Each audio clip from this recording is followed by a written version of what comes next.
Gracias por continuar con nosotros en El Mundo Ahora de France 24. Estos son los titulares de esta tarde.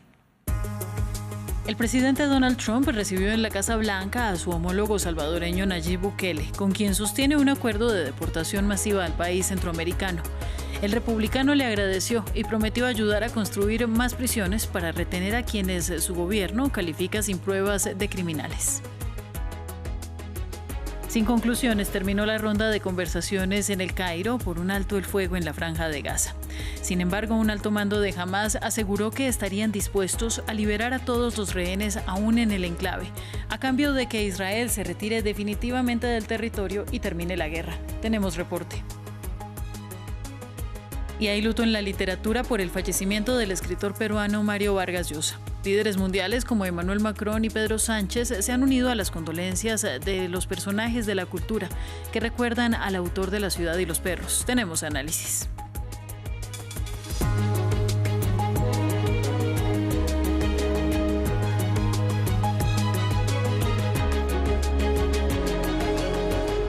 Comenzamos. El presidente estadounidense Donald Trump se reúne en la Casa Blanca con su homólogo salvadoreño Nayib Bukele.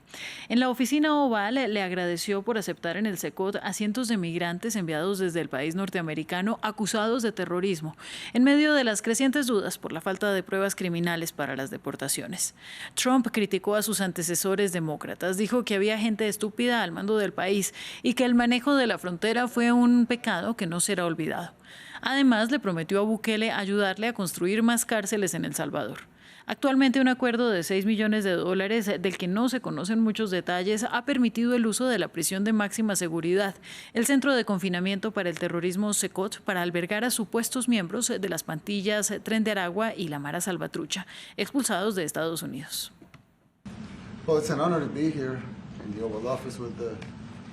Es un honor estar aquí en la oficina oval con el presidente y líder del mundo libre. Estamos muy contentos y estamos ansiosos por ayudar. Sabemos que tiene un problema con el crimen, un problema con el terrorismo y que necesita ayuda. Somos un país pequeño, pero podemos ayudar. Pero pasamos de ser la capital mundial de los asesinatos, así decían los titulares de los medios, a ser el país más seguro del hemisferio occidental.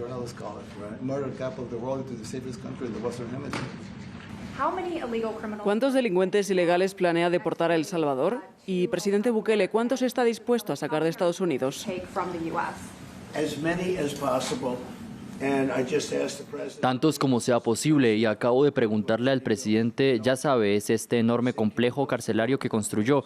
Le dije, ¿puede construir más, por favor? Tantos como podamos sacar de nuestro país, que el incompetente Joe Biden permitió entrar a través de las fronteras abiertas. Fronteras abiertas, probablemente oigan fronteras abiertas, y ni siquiera lo entiendan porque nadie lo entiende. Nadie inteligente o con sentido común lo entiende.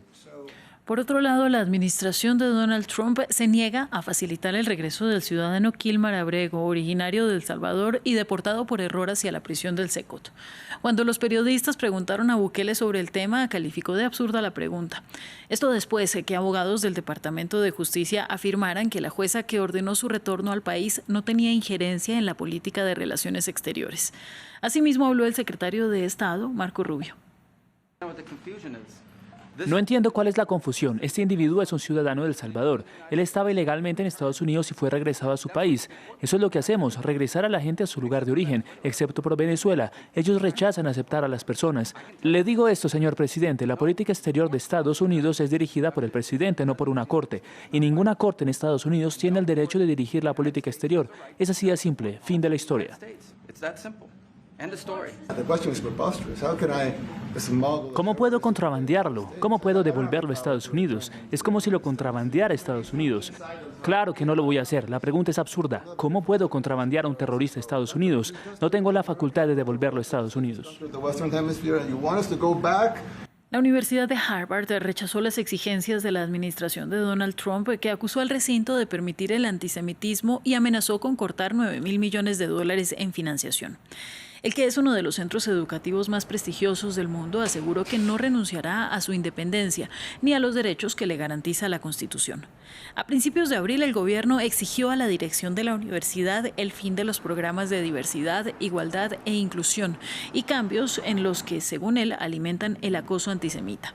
Desde su regreso a la Casa Blanca, Trump ha arremetido contra universidades del país que desde el año pasado han sido escenarios de protestas contra la guerra de Israel en Gaza.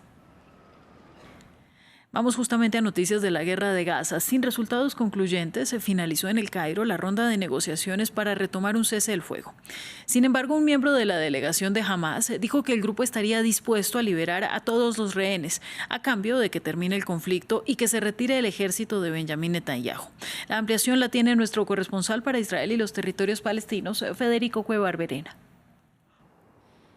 Aunque la última ronda de diálogos en El Cairo para revivir el cese al fuego en Gaza ha finalizado sin avances concretos, las posiciones de Israel y Hamás parecen haberse acercado un poco. Según ha trascendido, la delegación del grupo islamista reiteró su postura de que cualquier acuerdo debe llevar al final de la invasión israelí en Gaza. Uno de sus voceros, Taher al-Nuhu, señaló que, en sus palabras, Hamás está listo para liberar a los 59 rehenes israelíes aún cautivos en la franja, a cambio de un pacto integral que implique la excarcelación de prisioneros palestinos, el regreso de la ayuda humanitaria y el retiro de las tropas israelíes. Aún así, la agencia Reuters afirma que Hamás, que había aceptado liberar a 5 rehenes vivos a cambio de retomar la tregua temporal, ahora estaría dispuesto a que ese número sea mayor.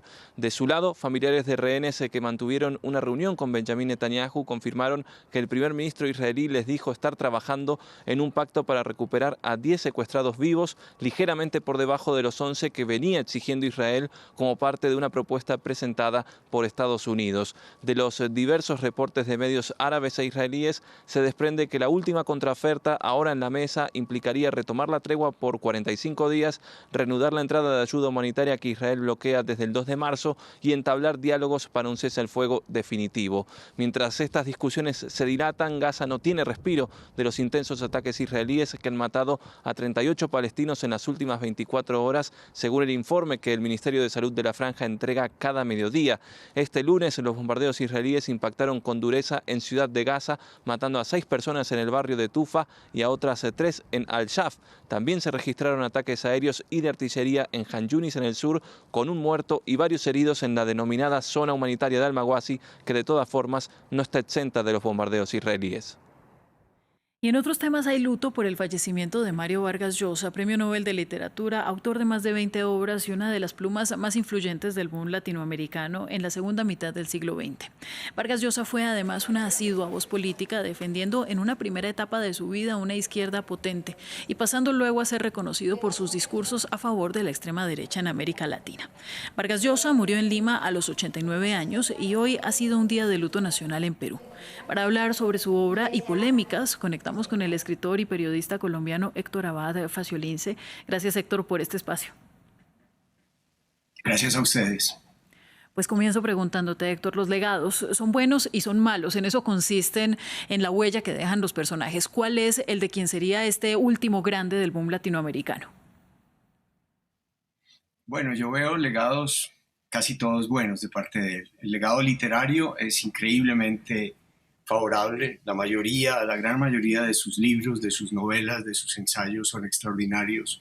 Cuando se lo lee con cuidado, él era sobre todo un partidario de la verdad, era un gran técnico en la elaboración de sus obras literarias y cuando hablaba desde el punto de vista de la ficción, siempre fue leal a todos los puntos de vista, al punto de vista de los revolucionarios, de los dictadores, de los líderes de derecha o de izquierda. Siempre trató de entender profundamente cuáles eran las causas del horror y persiguió la verdad literariamente y también a través de sus ensayos. Bueno, hay una crítica que se ha replicado bastante en lo que tiene que ver con Vargas Llosa y se relaciona con sus personajes femeninos que, supeditados a los deseos de los hombres, se iban desarrollando en sus historias. Mujeres que, según lo que él mismo dijo en varias entrevistas, no podían desligarse de lo estético para su validez y, bueno, cerró con broche de oro en algún momento cuando declaró que el feminismo era uno de los peores enemigos de la literatura y lo puso incluso al nivel del autoritarismo. ¿Qué es lo que opinas tú de ello? Yo creo que no se puede hacer una lectura de ese tipo completamente orientada hacia un juicio moral de los personajes. A mí me parece que él defendió la literatura como un territorio de la libertad en el que no quería dividir a la gente entre hombres buenos o hombres malos y mujeres buenas, o como fuera que usted lo quiera llamar. A mí me parece que su participación en la política y en las polémicas culturales de los últimos tiempos obedecen a la libertad de una persona que no tenía miedo de opinar polémicamente sobre cualquier asunto. Bueno, Héctor, y quienes leemos hoy, pues tenemos este reto, ¿no? De ver al autor y de ver a su obra.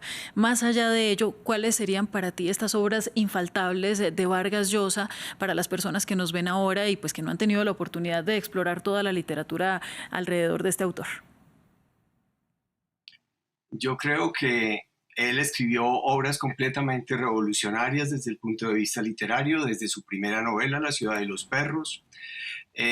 Una obra política, Conversación en la catedral, es fundamental para entender la corrupción de la política en el Perú.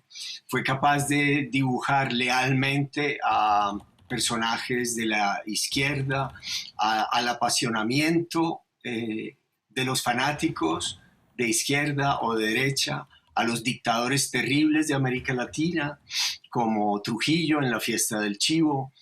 Cuando él se ocupaba de dictadores de extrema derecha, los pintaba como eran. Él siempre se opuso, por ejemplo, a Pinochet.